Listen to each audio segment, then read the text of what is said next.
The cross-channel row is reaching boiling point. With no progress in talks over fishing rights, France is threatening to disrupt trade from next week if its boats aren't granted more access to British waters. You can't trust a neighbour, a partner, who doesn't respect the rules. So we will now use the language of force, because I'm afraid to say that it's the only thing that this British government seems to understand.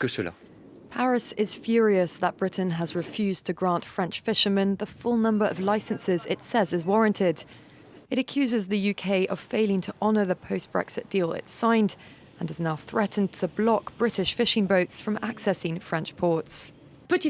One by one, starting on the 2nd of November, so next Tuesday, these ports will prohibit British fishing vessels from unloading. We're defending our rights, our fishermen. We're defending the French coast and its economy.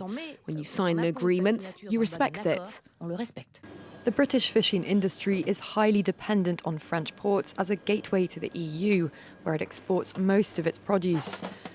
France also says it will step up border and sanitary checks on British goods, as well as on lorries going to the UK. And it's wasting no time in making good on these threats.